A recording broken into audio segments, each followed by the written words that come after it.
सभी को मेरा नमस्कार प्रणाम दोस्तों। बिहार पुलिस का ये दूसरा सेट है, तो आइए मैथ के सभी प्रश्नों का जो है शानदार सॉल्यूशन देखते हैं। तो पहला नंबर क्वेश्चन है कि 7 सेंटीमीटर त्रिज्या वाले एक वृत्त का 60 डिग्री का कोण बनने वाले क्षेत्र का क्षेत्रफल क्या होगा। क्वेश्चन क्या कह रहा है कि आपका ये क्या है, वृत्त है, क्या है ये, क्या है, वृत्त है, और ये जो है आपका सेंटर है, इसका त्रिज्या यहाँ से यहाँ तक कितना है, 7 सेंटीमीटर आपका दिया हुआ है।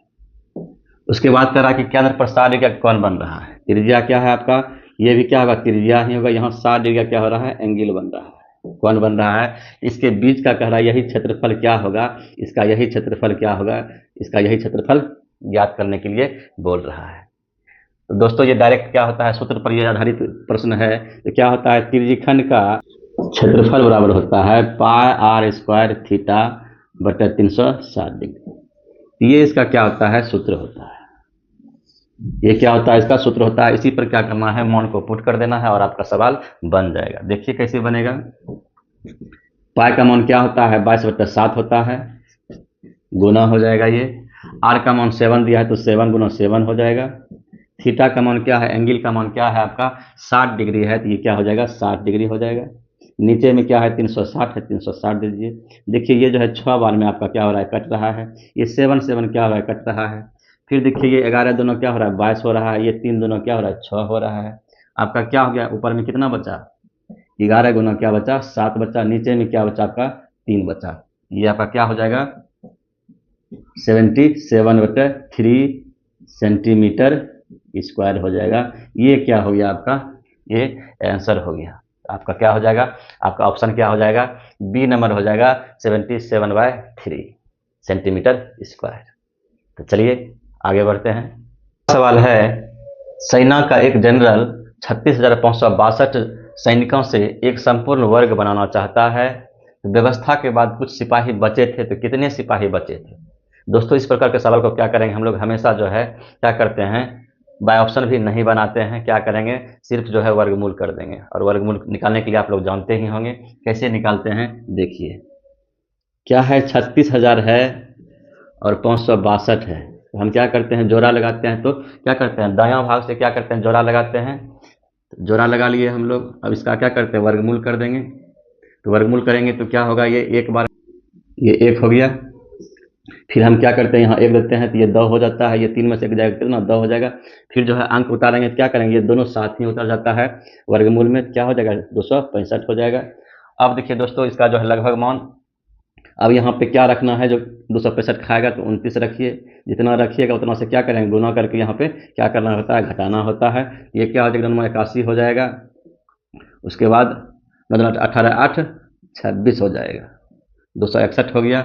ये 5 में से गया 4 हो गया आपका, ये कट गया। तो यहाँ क्या हो जाएगा, 9 9 18 का 8 हो जाएगा, बल्कि यानी 338 हो गया। यहाँ आप 9 बार में खिलाइए, यहाँ 9 रख दिए। अब क्या करेंगे, फिर जो है 62 उतर जाएगा। यहाँ पे क्या होगा, 62 उतर जाएगा। तो अब क्या करेंगे, हम एक भी बार में यहाँ 1 रखेंगे। 1 से क्या कर देंगे, गुना कर देंगे। यानी क्या हो जाएगा, 1 हो जाएगा, 8 हो जाएगा और 3 हो जाएगा। ये खिला दिए, यहाँ 2 में से गया 1 हुआ। अब देखिए 16 में 8 जगह क्या हो जाएगा, 8 होगा। यानी क्या हो गया आपका, फल क्या आया, 81 आया। यही 81 क्या होगा, सैनिक बचा होगा। मतलब है कि आपका आंसर क्या हो जाएगा, सी नंबर हो जाएगा 81। क्या करना था हमको, वर्गमूल कर देना था, तो मेरा आंसर, और जो शेषफल आता है वही क्या हो जाएगा, आंसर आपका हो जाएगा। चलिए आगे बढ़ते हैं। अगला नंबर सवाल है, एक तैराक शांत जल में 5 किलोमीटर प्रति घंटा की गति से तैर सकता है। जब नदी 1 किलोमीटर प्रति घंटा की गति से बहती है तो उसे एक निश्चित बिंदु तक जाने में एवं लौट कर प्रारंभ बिंदु तक आने में 75 मिनट का समय लगता है। यह जगह कितनी दूर है, दूरी हमको पूछ रहा है। क्या मान लेते हैं हम, डी किलोमीटर मान लेते हैं। अब देखिए इसका जो है कुछ बेसिक कॉन्सेप्ट है, उसको समझ लिया जाए। जैसे कि ये आपका जो है नदी है, इसमें क्या है, एक जो है तैराक क्या है, एक तैराक क्या है, ये तैर रहा है। ये तैराक है, ये नदी दिया हुआ है 5 किलोमीटर प्रति घंटा दिया हुआ है। अब नदी का चाल दिया हुआ है, कितना है, नदी का जो है चाल क्या है, 1 किलोमीटर प्रति घंटा है। अब देखिए इसमें कॉन्सेप्ट क्या है, यदि नदी की दिशा इधर है और ये जो है तैराक भी क्या कर रहा है, सेम डायरेक्शन में क्या कर रहा है, आपका तैरता है, तो सापेक्ष चाल क्या होगा आपका, जुट जाता है। क्या होता है, जुट जाता है। यही इसका बेसिक कॉन्सेप्ट है। और जब यह विपरीत डायरेक्शन में क्या करेगा, विपरीत डायरेक्शन में आप ये तैरेगा तो क्या होता है, इसका सापेक्ष चाल घट जाता है। बस ये याद रखना है, जब समान सापेक्ष चाल क्या हो जाएगा, जुट जाएगा, क्या होगा, प्लस हो जाता है। धारा की दिशा में जो दोनों का चाल क्या होगा, तैराक का और नदी क्या हो जाएगा, जुट जाएगा। और जब विपरीत डायरेक्शन होगा, विपरीत दिशा में, धारा की विपरीत दिशा में क्या हो जाएगा, सापेक्ष चाल क्या हो जाएगा, सापेक्ष चाल क्या हो जाएगा, घट जाता है। बस यही कॉन्सेप्ट आपको क्या करना है, याद रखना है, तो आपका सवाल जो है बन जाएगा। अब कह रहा है क्या कि ये जो है एक बार जाता है, यहाँ मूंग के लिए निश्चित बिंदु है, यहाँ से एक बार ये जाता है यहाँ पे, ठीक है, फिर यहाँ से क्या होता है, लौटता है। पहली बार जब जा रहा है तो क्या कर रहा है, नदी की दिशा में जा रहा है, नदी की दिशा में जा रहा है, तो क्या होगा, सापेक्ष चाल क्या हो जाएगा, इसका 5 है तो 5 + 1 क्या हो जाएगा, 6 किलोमीटर प्रति घंटा हो जाएगा। अब कितना समय लगा, तो समय कितना लगा, तो क्या करते हैं, दूरी बराबर क्या होता है, आप लोग जानते हैं, चाल गुना समय होता है। तो समय बराबर क्या हो जाएगा, तो समय बराबर क्या हो जाता है, दूरी बटे चाल हो जाता है, दूरी बटे चाल हो जाता है। वही हम दूरी क्या किया, डी माने हैं, ये डी हो गया। डी में जब हम 6 से भाग देंगे क्या होगा, समय उसका निकल जाएगा कि धारा की दिशा में जो है इतना समय उसको लगा, तो 6 हो जाएगा। फिर प्लस, अब फिर जो है इधर से क्या करता है, ये विपरीत डायरेक्शन में क्या कर रहा है, तैर रहा है। विपरीत डायरेक्शन में क्या होता है, सापेक्ष चाल घट जाता है, यानी क्या हो जाएगा, 5 में क्या होगा, 1 घट जाएगा, क्या हो जाएगा, 4 किलोमीटर प्रति घंटा हो जाएगा। ये हो गया। फिर इसका समय क्या लगेगा, फिर जो है उसका आने में समय कितना लगेगा, आने में जो समय लगेगा इसका क्या लगेगा, dy/4 होगा। और उसको जो है टोटल करा, आने और जाने में कुल समय जो लग रहा है 75 मिनट लग रहा है। क्या लग रहा है, 75 मिनट लग रहा है, अर्थात क्या हो जाएगा, 75 मिनट बराबर क्या हो जाएगा, dy/6 हो जाएगा और dy/4 हो जाएगा। कहीं कोई दिक्कत है। अब इसका कैलकुलेशन करना क्या है, बहुत आसान हो गया। हम क्या करेंगे, ये मिनट में है, इसको क्या करेंगे हम घंटा में बदल देंगे, 60 से क्या करेंगे, भाग दे देंगे। अब क्या करते हैं, इसका कैलकुलेशन, ये क्या हो जाएगा, 15 × 5 = 75 होता है, ये 15 × 60 होता है। आपका क्या हो जाएगा, आपका मान हो गया d6 हो गया, dy/4 हो गया, बराबर हम दे सकते हैं 5/4। अब इसका कैलकुलेशन करिए तो ये क्या हो जाएगा, 6 हो गया, ये 4 हो गया, 6 × 4 10d हो जाता है। क्या हो गया, 10d हो गया, नीचे में क्या हो गया, 6 × 4 हो गया, बराबर क्या हो गया, 5/4 हो गया। अब देखिए सिर्फ कटाना है, 4 को कटा दीजिए, 4 को कटा दीजिए, ये 5 दूना क्या हो गया, 10 हो गया, ये 2 तिया क्या हो गया, 6 हो गया, ये क्या हो जाएगा, इसीलिए डी बराबर क्या लिखेंगे, 3 आया। 3 क्या हो गया, डिस्टेंस निकला, यानी 3 किलोमीटर निकला। तो आपका क्या हो गया, दूरी पूछ रहा था कितनी दूर पर है, तो क्या हो जाएगा, वो जो है 3 किलोमीटर दूरी पर है। तो आपका क्या हो जाएगा, ऑप्शन क्या हो जाएगा, बी नंबर हो जाएगा, 3 किलोमीटर। चलिए, आई होप आप लोग समझ गए होंगे। तो चलिए आगे बढ़ते हैं। अगला सवाल है, एक कार क्रमशः 10 किलोमीटर प्रति घंटा, 20 किलोमीटर प्रति घंटा, 30 किलोमीटर प्रति घंटा और 60 किलोमीटर प्रति घंटा की गति से क्या कर रहा है, 7 किलोमीटर की 4 क्रमिक दूरियां तय करती है। इस दूरी के दौरान इसकी औसत गति क्या होगा। वहां पे देखिए 7 किलोमीटर की 4 क्रमिक दूरियां कर रहा है, 7 किलोमीटर नहीं होगा, डायरेक्ट आप क्या करिए, एक कार क्रमशः 10, 20, 30 और 60 किलोमीटर प्रति घंटा की गति से 4 क्रमिक दूरियां तय करती है। तो इस दूरी का क्या करना है, औसत गति ज्ञात करना है। तो एवरेज जो है गति क्या होता है, औसत गति बराबर सूत्र क्या होता है, औसत गति बराबर क्या होता है, सूत्र आप लोग लिख लीजिए, कुल दूरी क्या होता है, कुल दूरी बटे कुल समय होता है। अब आपको कुल दूरी निकालना है। देखिए पहले क्या करेंगे हम, 10 हो गया, 20 हो गया, 30 हो गया और 60 हो गया। इसका हम क्या करेंगे, एलसीएम निकाल लेते हैं। जब एलसीएम कैसे निकालते हैं, सबसे बड़ी संख्या क्या है, 60 है, तो आपका क्या हो जाएगा, 60 एलसीएम हो जाएगा। ये दूरियां हमको पता हो गया, लेकिन इस तरह का 4 दूरियां हैं, तो क्या हो जाएगा, कुल दूरी क्या हो जाएगा आपका, तो कुल दूरी जो होगा आपका कितना हो जाएगा, 4 × 60 हो जाएगा, यानी 240 किलोमीटर हो जाएगा। कुल दूरी ज्ञात कर लिया। अब समय हमको ज्ञात करना है। ये आपको यहाँ समय एलसीएम जो निकाले हैं क्या है, ये दूरियां है। इसमें क्या करेंगे हम, समय कैसे निकालेंगे, तो समय जो निकालेंगे, कुल समय कैसे निकालेंगे देख लीजिए।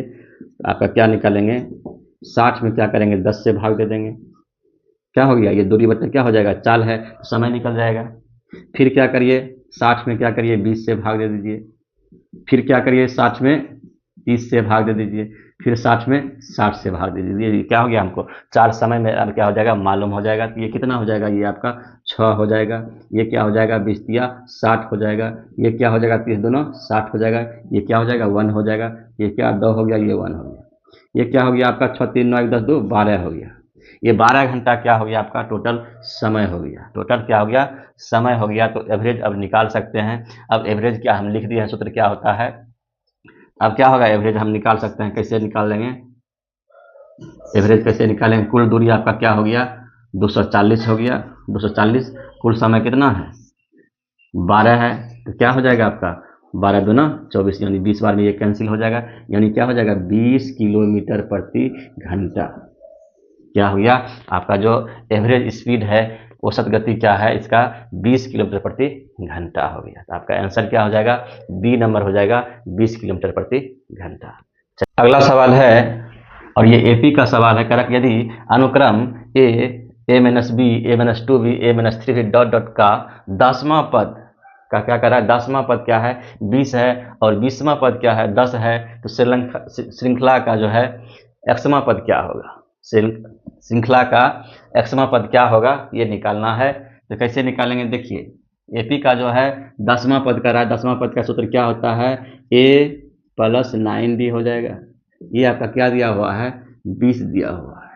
20वां पद कहता है तो क्या होता है ए प्लस 19d होता है। एक कम करके हम लोग लिखते हैं, ये क्या है आपका 10 है। देखिए हमको दो समीकरण मालूम हो गया, ए प्लस 9d बराबर 20 हो गया। ये हो गया क्या 10वां पद, ये हो गया 20वां पद। यहाँ से हम क्या करेंगे, जो है ए का मान ज्ञात कर सकते हैं और डी का भी मान ज्ञात कर सकते हैं। तो इसको क्या करिए माइनस कर दीजिए। जब माइनस करते हैं क्या हो, ये कैंसिल हो गया। ये क्या हो गया आपका 19 में 9 जगह तो क्या हो जाएगा 10d हो जाएगा, माइनस 10d हो जाएगा। ये क्या हो जाएगा 10 हो जाएगा। इसीलिए क्या हो जाएगा डी बराबर -1 निकल गया। डी बराबर मेरा क्या हो गया -1 निकल गया। तो ए का मान निकल सकता है, ए प्लस क्या करेंगे 9 गुना माइनस डी करेंगे तो क्या हो जाएगा 20 हो जाएगा। तो ये क्या हो गया आपका -9 बराबर 20 हो गया, अर्थात क्या हो गया ए बराबर 29 हो गया।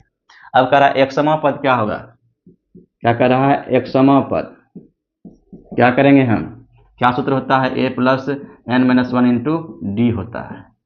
अब देखिए ए का मान कितना है 29 है, प्लस और डी का मान क्या निकला है -1 निकला है, -1 निकला है। और यहाँ क्या हो जाएगा n का मान x -1 हो जाएगा। अब देखिए ये माइनस प्लस क्या हो जाएगा माइनस हो जाएगा, यानी 29 माइनस क्या हो जाएगा x, और ये क्या हो जाएगा प्लस हो जाएगा 1। ये क्या हो गया आपका 30 हो जाएगा, 30 माइनस x हो जाएगा। ये था आपका सूत्र पर आधारित ये प्रश्न था, एपी का सवाल था। तो चलिए आपका आंसर क्या हो गया 30 माइनस x हो गया, जो कि आपका ऑप्शन क्या है डी नंबर है 30 माइनस x। चलिए आगे बढ़ते हैं। द्विघात समीकरण का जो है क्या करना है, मूल ज्ञात करना है। द्विघात समीकरण आपको क्या दिया हुआ है 6 है, 6x² है माइनस x है माइनस 2 है बराबर 0 है। पहला देखिए इसको हम बेसिक कैसे बनाते हैं, उसके बाद फिर हम शॉर्ट ट्रिक बताएंगे। क्या करते हैं हम इसको क्या करते हैं गुना करते हैं। क्या हो गया ये आपका 6 दूना 12 हो गया, लेकिन यहाँ माइनस है तो ये क्या होता है माइनस हो जाता है, -12 है। इसका हम क्या करेंगे दो फैक्टर करेंगे। ऐसा फैक्टर करते हैं कि क्या होता है गुना करने पर जोड़ने पर क्या होता है, जोड़ने या घटाने पर क्या होता है बीच वाला आता है, और क्या होता है गुना करने पर क्या आता है ये आपका मान आता है सी का मान आता है। तो करिए इसका क्या करना है, आप जो है को प्राइम फैक्टर भी कर सकते हैं। जैसे कि 4 गुना हमने 3 कर दिया, 4 गुना 3 कर दिया। अब क्या करेंगे मेरा फैक्टर दो फैक्टर आ गया है। अब क्या करते हैं इसको इस तरह से करते हैं 6x² minus 4x plus 3x minus 2 बराबर 0 करते हैं। अब क्या करेंगे कॉमन आता है, इसमें कॉमन लेंगे, फिर इसमें कॉमन आएगा। ये क्या हो जाएगा आपका 2 कॉमन ले लीजिए, 2x कॉमन ले लीजिए। यहाँ क्या हो जाएगा 3x हो जाएगा, यहाँ आपका जो है 2 आ जाएगा। यहाँ आप क्या करिए 1 कॉमन ले लीजिए, क्या हो जाएगा 3x माइनस 2 आ जाएगा बराबर 0 हो गया।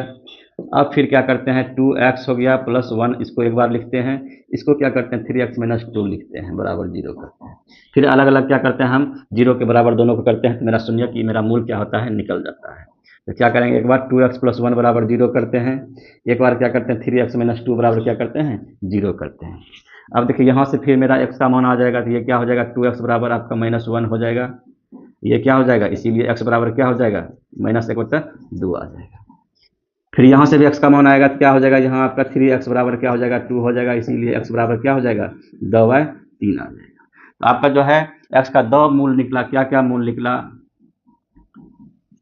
एक तो 2/3 निकल गया, एक क्या निकल गया -1/2 निकल गया। ये 2 मूल आपका जो है ये बेसिक मेथड से निकाला जाता है। ये बेसिक जब 10th 9th में पढ़ते हैं, 8 में भी आता है, 8 9 10th का ये सवाल है।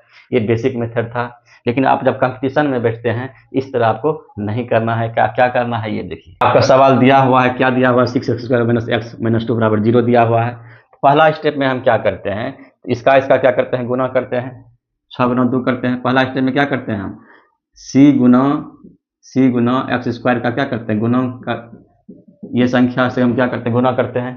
जब ये करेंगे तो क्या मेरा आएगा, -12 आएगा, क्योंकि c का मान क्या है माइनस में है। तो जब दोनों करेंगे -2 × 6 करेंगे तो क्या आएगा 12 आएगा।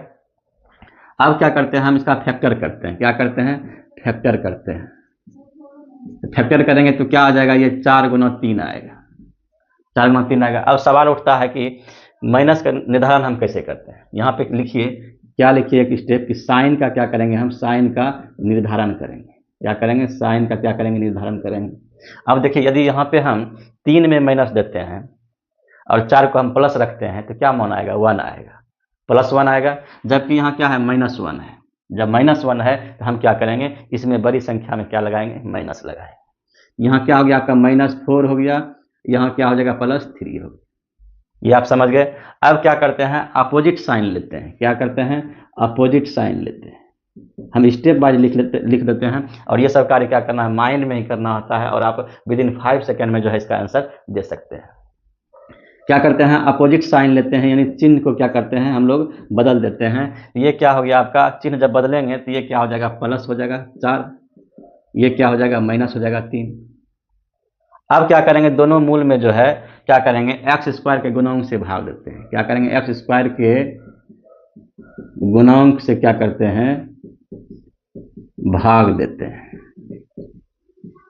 जब भाग देंगे, x² का गुणांक क्या है, ये क्या है, x² का गुणांक है। गुणांक कितना है, 6 है। क्या हो जाएगा, +4 में क्या होगा, 6 से भाग देंगे। यहाँ -3 में क्या करेंगे, 6 से भाग देंगे। जब ये भाग आप दीजिएगा तो क्या आ जाएगा, ये 2 दूना 4 आएगा, ये 2 तिया 6, ये क्या हो जाएगा 3 दूना 6 हो जाएगा। यानी पहला मूल क्या हो जाएगा, 2/3 आएगा जो प्लस में है, दूसरा क्या है माइनस में है, 1/2 है। तो ये काम करते हैं हम लोग। ये जो है 3-4 स्टेप आपका होता है, और ये जो है माइंड में ही करना होता है, और आप जो है विदिन 5 सेकेंड में आप जो है आंसर, कोई भी द्विघात समीकरण होगा उसका मूल जो है आप 5 सेकेंड में जो है विदिन 5 सेकेंड के अंदर आप जो है क्या कर सकते हैं, आंसर दे सकते हैं। ये आपको क्या करना था, कंपटीशन में जब आप बैठते हैं तो इस नियम का यूज करिएगा। यदि जो छोटे बच्चे देख रहे हैं वो क्या करेंगे, वो इस तरह से जो है बनाना है। तो चलिए आगे बढ़ते हैं। अगला सवाल है, और सेम सवाल है, इसको बनाइए। कैसे बनाइएगा, तो क्या है, आप लोग भी बनाइए। x² है -7x है +12 है बराबर 0 है। मूल कहता है ज्ञात करने के लिए क्या करेंगे, बहुत ही फास्ट, 4 तिया 12, यहाँ 1 है, यहाँ 12 गुना करेंगे 12 हो जाएगा। ये इसका गुणनखंड करेंगे तो क्या होगा, 4 × 3 होगा, 4 3 7 होगा, यानी क्या हो जाएगा मूल आपका। और ये क्या कर दीजिए, माइनस कर दीजिए, माइनस में हो जाएगा, -4 - 3 क्या होगा, -7 होगा। और जब इसका गुना करिएगा तो क्या होगा, +12 हो जाएगा। और फिर हम क्या बोले हैं, इसका विपरीत चिन्ह लेना है। तो विपरीत चिन्ह लेंगे तो क्या होगा, ये 4 हो जाएगा, ये 3 हो जाएगा। आपका आंसर क्या हो जाएगा, 3 और 4 हो जाएगा। चलिए आपका आंसर क्या हो जाएगा, बी नंबर हो जाएगा, 3 और 4। तो चलिए आगे बढ़ते हैं। अगला सवाल है, पिता का उम्र पुत्र की उम्र का क्या है, 4 गुना है। तो पिता का उम्र कहते हैं, पुत्र जो है, और ये पिता हो गया, पुत्र का उम्र क्या है, x कह रहा है, तो इसका पिता का उम्र क्या है, पुत्र का 4 गुना है, तो इसको क्या कर देंगे हम, 4x कर देंगे। ये आपका क्या हो गया, वर्तमान यानी प्रेजेंट एज हमने मान लिया। अब फिर अगला सेंटेंस क्या कहता है प्रश्न से, 5 वर्ष पूर्व। जब 5 वर्ष पूर्व कहेगा, दोनों में क्या करेंगे, 5 हम घटाएंगे। 5 वर्ष पूर्व क्या है, दोनों में 5 घटा दीजिए, यानी क्या है, ये x - 5 हो जाएगा, ये क्या हो जाएगा 4x - 5 हो जाएगा। 5 वर्ष पूर्व की बात कर रहा है। पिता का उम्र जो है, पुत्र की उम्र का क्या है, 5 गुना है, यानी ये पिता का उम्र है, ये क्या हो गया, पुत्र का उम्र का क्या हो जाएगा, 5 गुना हो जाएगा। इसी को क्या करना है, हमको हल करेंगे तो क्या होगा, x का मान आ जाएगा। ये हम क्या माने थे, वर्तमान उम्र माने थे। अब देखिए इसे हम क्या करेंगे, x का मान निकालेंगे, 5x हो जाएगा माइनस 5 हो जाएगा, ये क्या हो गया 4x माइनस 5 हो गया। ये कितना 25 हो जाएगा, यहाँ 25 होगा। अब देखिए ये 4x यहाँ क्या होगा, 5x में क्या होगा, 4x घटा दीजिएगा तो कितना हो जाएगा, ये -5 है, ये क्या हो जाएगा प्लस 25 हो जाएगा आपका। ये क्या हो जाएगा, x बराबर क्या हो जाएगा 20 हो जाएगा। x का मान मेरा निकल गया। तो आप किसका कर रहा है, पिता का उम्र कर रहा है, वर्तमान उम्र कर रहा है। तो वर्तमान उम्र क्या है आपका 4x है। 4x है तो क्या कर सकते हैं, 4 गुना क्या करेंगे 20 कर देंगे। 4 गुना 20 कितना होता है आपका 80 होता है। यानी पिता का जो है उम्र क्या है 80 वर्ष आपका क्या हो जाएगा, आंसर हो जाएगा, जो कि आपका जो है सवाल में सी नंबर ऑप्शन है। आपका आंसर क्या हो जाएगा, सी नंबर हो जाएगा 80 वर्ष। चलिए आगे बढ़ते हैं। अगला सवाल है, यदि a का 80% बराबर b का 50% है। क्या है कह रहा है सवाल में, a है, a का क्या है आपका, a का सवाल है आपका, a का 80% है बराबर क्या है b का 50% है। इसका मतलब क्या होता है, का मतलब गुना होता है। देखिए परसेंट क्या हो गया, कैंसिल हो गया, 0 क्या हो गया, कैंसिल हो गया। यानी a बटे b क्या हो गया आपका 5/8 हो गया। यानी a का मान क्या निकला है 5 और b का मान क्या है 8 है। अब क्या रहा है b बराबर क्या कर रहा है, b बराबर है a का x%। यानी x% का मतलब क्या होता है, 100 होता है। ये मान रखिए b का मान क्या है 8 है, इसका क्या है 5 है, गुना x/100 है। इसका क्या करेंगे, कैलकुलेशन करेंगे तो मेरा आंसर आ जाएगा। ये क्या हो जाएगा 20 पंचे 100 हो जाएगा, ये 20 क्या हो जाएगा 8 से गुना हो जाएगा, इसीलिए x बराबर क्या हो जाएगा 160 आ जाएगा। x बराबर क्या हो जाएगा 160 हो जाएगा, जो कि आपका ऑप्शन क्या है, सी नंबर है 160। चलिए आगे बढ़ते हैं। अगला सवाल है, 4 सेंटीमीटर भुजा वाले एक समबाहु त्रिभुज का क्षेत्रफल क्या होगा। बहुत ही सिंपल सवाल है। देखिए क्या होता है, समबाहु त्रिभुज किसे कहते हैं, जिसकी सभी भुजा क्या होता है बराबर होता है। समबाहु त्रिभुज का क्षेत्रफल बराबर सूत्र होता है, लिख लीजिए क्या होता है आपका, √3/4 भुजा का स्क्वायर, ये सूत्र होता है। अब मान बैठा दीजिए, √3 हो गया, नीचे में 4 हो गया, भुजा कितना दिया हुआ है 4 सेंटीमीटर दिया हुआ। ये क्या होगा 4 गुना 4 हो जाएगा, स्क्वायर है तो। अब एक 4 क्या होगा कट जाएगा तो क्या बचेगा आपका 4√3 सेंटीमीटर। ये क्या हो जाएगा स्क्वायर होगा, क्षेत्रफल का होता है ये मात्रक। तो आपका आंसर क्या हो जाएगा, आपका आंसर क्या हो जाएगा, ए नंबर हो जाएगा 4√3 वर्ग सेंटीमीटर। चलिए उम्मीद करता हूं कि आप सभी सवाल जो है अच्छी तरह से समझ गए होंगे। चलिए वीडियो यदि अच्छा लगा हो तो क्या करना है, वीडियो को लाइक सब्सक्राइब जरूर करें। तो मिलते हैं अगले वीडियो में, तब तक के लिए धन्यवाद, जय हिंद।